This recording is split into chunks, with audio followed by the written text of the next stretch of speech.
Melek budaya, budaya melek. Tetap bersama kami di Indonesia Majapahit Channel. Kita bersama kru ini lagi coba untuk keliling ke Desa Lengkong ya. Jadi di Desa Lengkong ini biasanya di daerah manapun itu di Blitar, di Madiun dan lain sebagainya. Desa Lengkong ini berbatasan langsung dengan Desa Wates. Dan kebetulan Desa Lengkong ini ke barat sekitar 2 kilo itu sudah masuk ke Desa Wates juga. Jadi ada apa dengan nama Lengkong dan Wates, di mana hampir di setiap daerah itu kalau ada nama Lengkong selalu berdekatan juga dengan Desa Wates.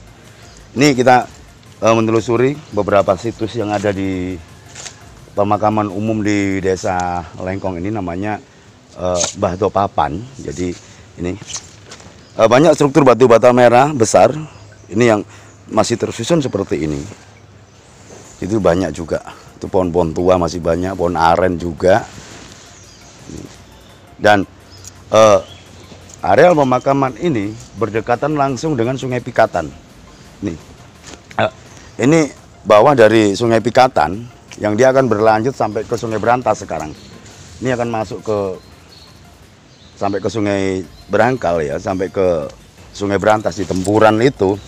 Ini Sungai Pikatannya. Jadi Sungai Pikatan ini sampai ke atas itu, sampai di Desa Wewe, di Bendungan Candilimo atau Bauretno. Ini merupakan aliran dari Bauretno juga, dari Waduk Bauretno juga, waduk dari Domas. Kita akan nyoba melihat berapa peninggalan masa lalu itu. Ini ada batu andesit, Jadi sekitar 40 cm ini, panjangnya 60 cm dengan ketebalan 10 cm. Bahannya ini dari batu andesit. Jadi memungkinkan juga di sini memang ada tempat untuk pemujaan di zaman dulu itu, karena kita lihat di sini banyak berterbaran batu bata lama ya, juga batu andesit yang sekarang dipergunakan sebagai nisan. Jadi ini banyak sekali berterbaran di areal pemakaman umum di Desa Lengkong ini. Melihat letaknya yang dekatan dengan Sungai Pikatan dan ini struktur pohon ini, kita lihat di bawahnya ini, di bawah dari pohon ini masih banyak struktur batu bata kunonya. Jadi eranya Majapahit ini katanya. Dimana kalau dari Wates umpak ke timur lebih banyak mungkin dulu waktu untuk areal lokasi pemujaan Kasaiwan. Kalau yang di Bejijong adalah Kabudan, jadi di Stinggil, di area Mahawiara dulu adalah wilayah dari pemuja Kabudan. Sedangkan yang ke timur, atau Sumpak ke timur, ini adalah lokasinya pemuja Kasaiwan atau pemuja Siwa. Ini banyak sekali kita lihat, mungkin di sebelah sana kita akan telusuri terus makam di Lengkong ini sampai seberapa banyak peninggalan masa lalu itu yang sekarang berubah fungsi menjadi areal pemakaman umum. Ini deh, ada batu bata yang ada tanjakannya melingkar. Ini habisnya khusus juga ini. Jarang kita bisa menemukan batu bata zaman Majapahit yang ada tanda melingkarnya. Dan ini juga, iya kan, sinkron juga kan ini dengan ini. Ini batu batanya masih banyak yang seperti ini. Tapi kalau batu bata melingkar ini kebanyakan dibuat candi ya, Mas? Biasanya untuk candi juga. Ini ada pipisan ini. Ada pipisan. Tidak memungkinkan di dalam tanah ini masih banyak juga struktur batu andesit, juga batu bata merah yang ada di sini. Kita nyoba telusuri sebelah sana. Itu Udin. Oh, ini ada relief ini kayaknya. Ini di bawah pohon aren ini ya. Bawah pohon aren ini masih ada nih. Jadi ini aneh sekali ini. Ini ukiran, kalau kelihatannya ini ukiran ini biasanya sambung menyambung, ini ada ukelnya ini. Ini ukel biasanya untuk candi nih. Ini ada ukelnya nih. Ini kita lihat di sini. Ini ada ukiran ukel, jelas kan ini. Nah, ini bentuk melingkar gini. Setengah lingkaran dia bentuk ukel. Nah, ini banyak sekali, dan di bawah ini masih banyak juga struktur batu batanya. Apakah di lokasi Batu Papan ini dulu merupakan tempat pemujaan di zaman Majapahit dulu, karena melihat begitu banyaknya batu andesit, juga batu bata merah, juga ada ukiran-ukiran tadi banyak kita temukan juga. Kita akan telusuri terus lanjut ke sebelah selatan. Ini kita coba lihat di bawah pohon ini. Ini pohon bendo, ini pohon bendo ini. Ini pohon bendo. Biasanya udah tua banget sih ini, Pak. Dan biasanya identik ya kalau di dekatnya pohon bendo ini. Biasanya ada sesuatu. Ini struktur batu bata merah masih banyak. Ini itu batu bata merahnya itu yang sebelah sana. Apakah mungkin di bawah dari beberapa pohon-pohon yang besar yang udah tua ini merupakan satu struktur bangunan di zaman Majapahit dulu? Karena melihat jumlah dari batu bata yang ada di sana, juga batu andesit, dan berdekatan juga dengan Sungai Pikatan. Ada apa dengan lokasi pemakaman umum di Desa Lengkong atau di bundennya Mbah Dopapan tadi? Kita akan telusuri terus sampai ke sebelah sana.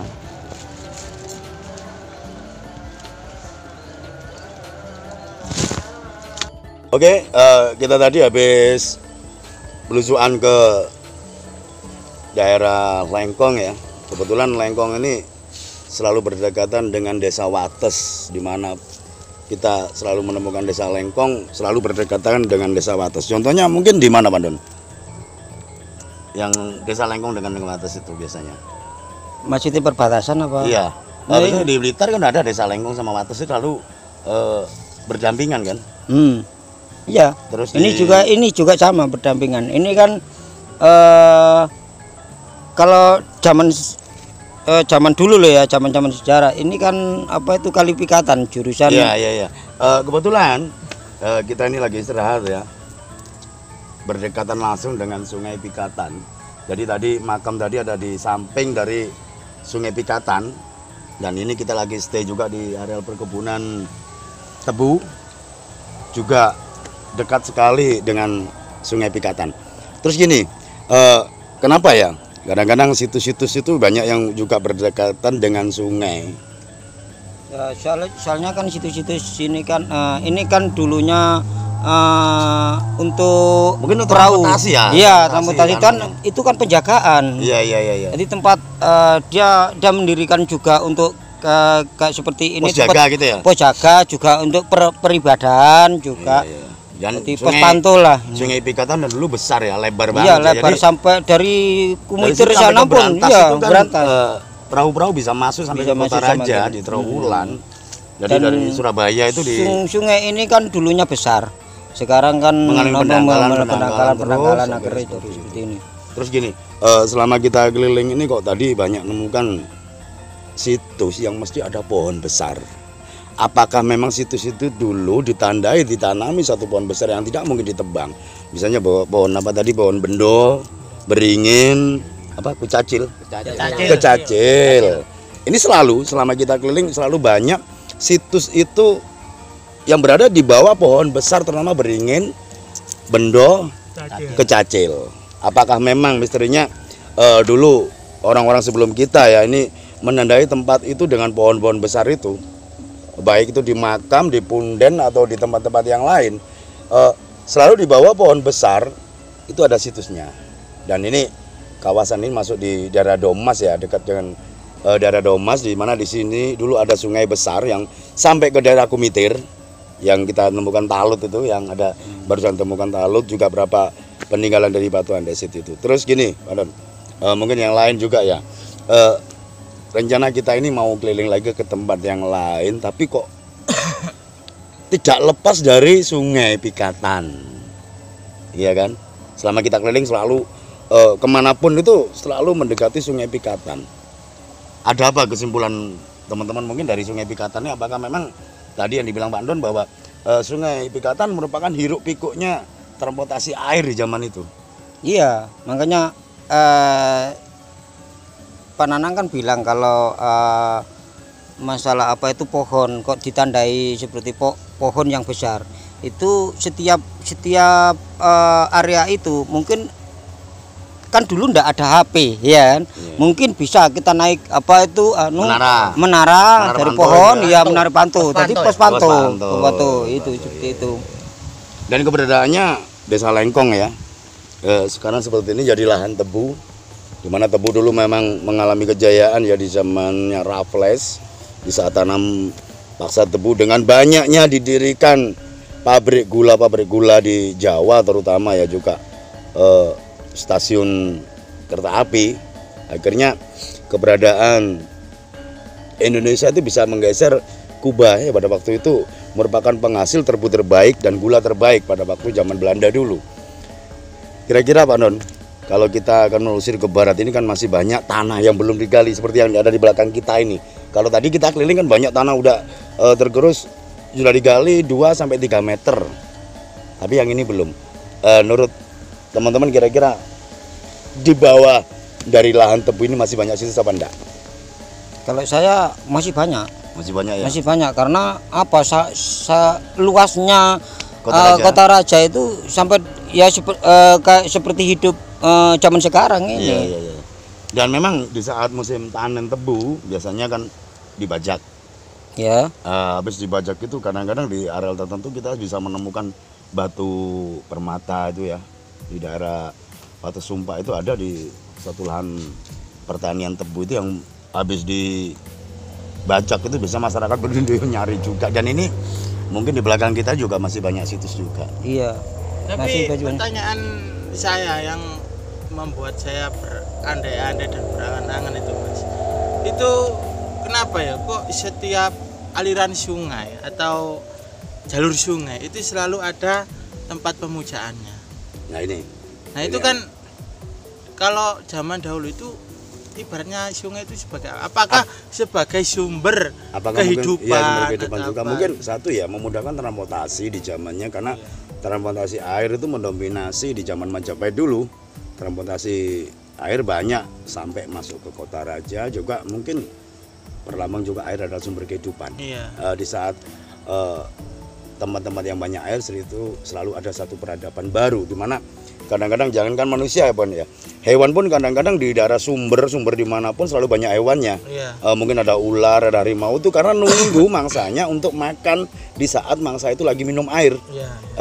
Dimanapun di situ ada sumber air, ada aliran air, selalu ada sumber ada satu peradaban yang baru dimulai, selalu padat penduduk. Satu sebagai untuk alat transportasi.